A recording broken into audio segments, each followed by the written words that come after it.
Nestled in the Andean mountains of Peru lies Machu Picchu, an ancient citadel lost to time and shrouded in mystery.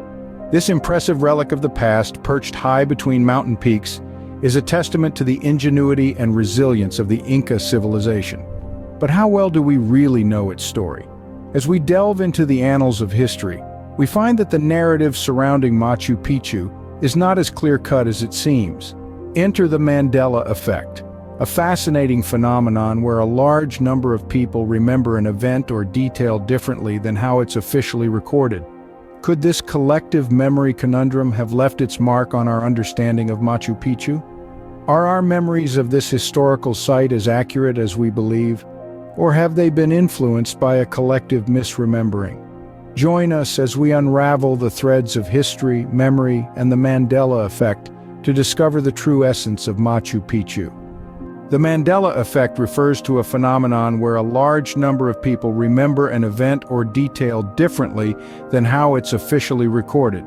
This intriguing concept, named after the late Nelson Mandela, who many remembered as having died during his incarceration in the 1980s, even though he actually passed away in 2013, has captivated our collective curiosity. Now you might be wondering, what does this have to do with Machu Picchu? Well, the Mandela Effect isn't just about misremembered celebrities or altered logos. It can also apply to the collective memory of historical events and places, including the enigmatic Machu Picchu. Officially, Machu Picchu is recognized as having been discovered by the American explorer Hiram Bingham in the year 1911. But here's where the Mandela Effect comes into play. There are contrasting accounts, stories, and memories that challenge this official narrative. Some locals in Peru, for instance, claim that Machu Picchu was never lost to them. They knew about this remarkable citadel long before Bingham ever set foot in Peru. These conflicting memories are not just mere anecdotes, they underscore the fluid nature of memory and the complex ways in which we recall and reconstruct our past.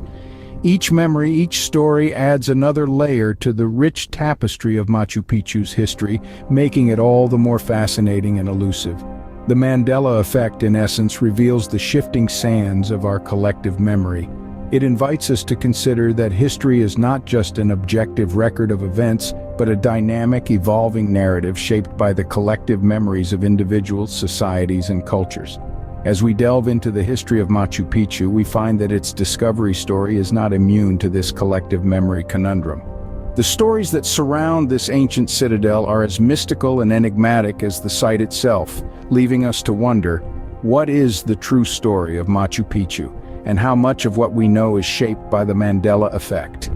Officially, the world credits Hiram Bingham with discovering Machu Picchu in 1911. This statement marks the beginning of a complex narrative that has shaped our understanding of this ancient citadel. Bingham, a Yale University lecturer, was exploring the Peruvian Andes when he came upon the site. Guided by a local farmer, he navigated the dense vegetation and steep slopes to finally lay his eyes on the spectacular ruins. This monumental discovery catapulted Bingham into the annals of history as the man who introduced Machu Picchu to the world. Bingham's expedition was a scientific marvel of its time. Armed with the best technology of the early 20th century, his team meticulously documented the site, capturing a plethora of vintage photographs and detailed maps. His records painted a vivid picture of a city lost in time, nestled amidst the clouds. Bingham's discovery swiftly caught the world's attention, and Machu Picchu soon became a symbol of the enigmatic Incan civilization. But as with any great story, there's another side to it. While Bingham is celebrated for his discovery, we must remember that he was not the first to set foot in Machu Picchu. Indeed, the site was not discovered in the traditional sense. It was not found in an uncharted territory or unearthed from beneath the soil. Rather, it was revealed to the outside world. Local farmers had always known about its existence, living in the shadows of this ancient city. Moreover, whispers of Machu Picchu had been circulating among explorers and adventurers long before Bingham's expedition. Tales abound of intrepid explorers who had ventured into the Andean wilderness and stumbled upon the city years, if not decades, before Bingham. These accounts, although unconfirmed, add another layer of intrigue to the narrative of Machu Picchu's discovery. But delve a little deeper and the waters of history become murky. Tales of local farmers and earlier explorers challenge the narrative, suggesting Machu Picchu was never truly lost. This revelation invites us to question the veracity of the official history and delve into the layers of stories that form the rich tapestry of Machu Picchu's past. Many in Peru grow up with stories of Machu Picchu that predate Bingham's arrival. These narratives, passed down from generation to generation, paint a different picture of the ancient city's history. Unlike the official story, they tell of a place not forgotten but revered and visited regularly by the local people. Imagine, if you will, a young Quechua boy listening to his grandfather's tales of the sacred city nestled high in the mountains, tales of ancient rituals, of pilgrimages made by the devout, of the city's life before the arrival of outsiders.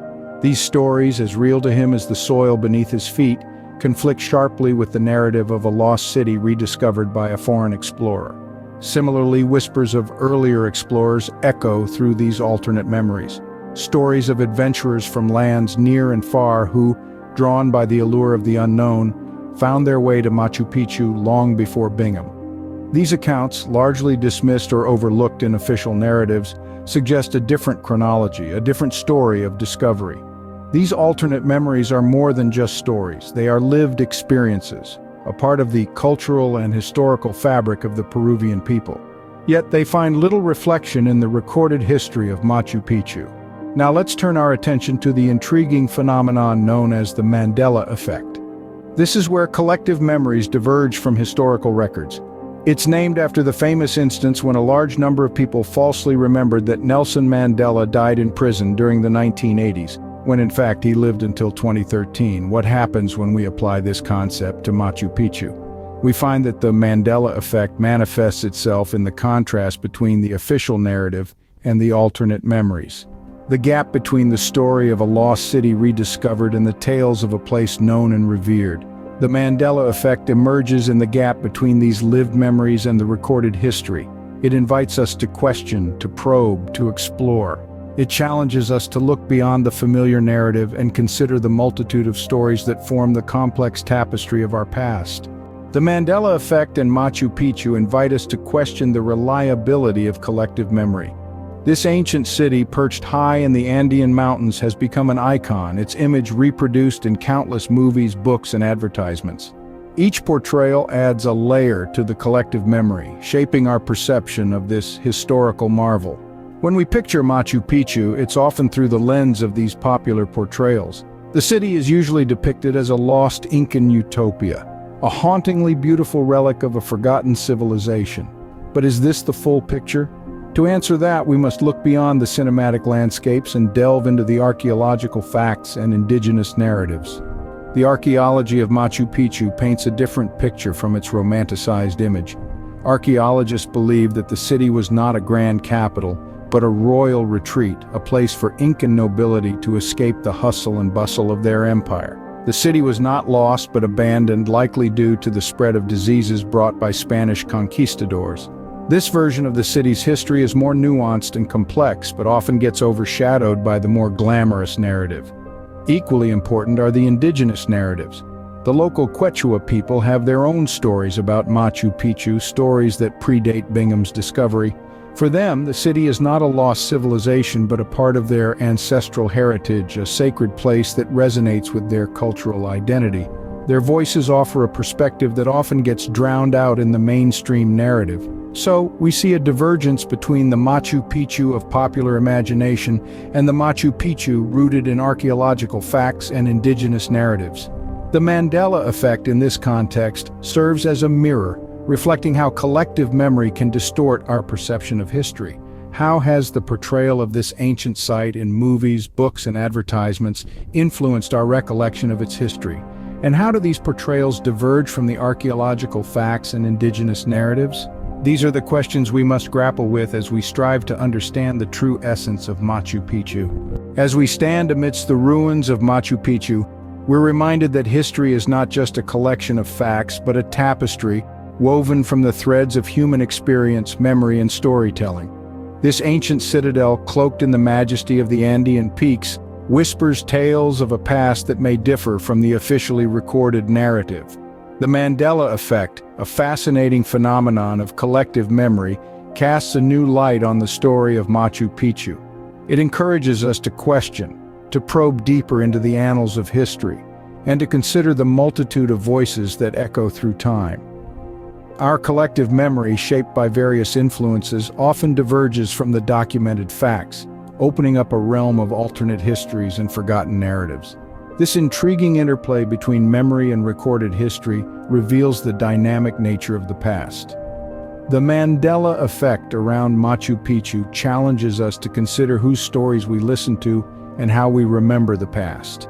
Thank you for joining us on this journey through history and memory, as we unravel the fascinating interplay between collective recollections and the official narrative. We invite you to dive deeper into the mysteries of the past with us here at Quantum Writer Verse. If you've enjoyed this exploration and want to continue probing into the depths of history and memory, please subscribe to our channel and hit the bell icon to ensure you never miss an update. We would love to hear your thoughts and experiences. Have you experienced the Mandela Effect? Do you have unique or alternate memories about Machu Picchu or any other historical site? Share your stories in the comments section below. Remember, history is not just about the past, but how we remember it. Stay curious, stay questioning, and keep exploring with Quantum Writer Verse. Until next time.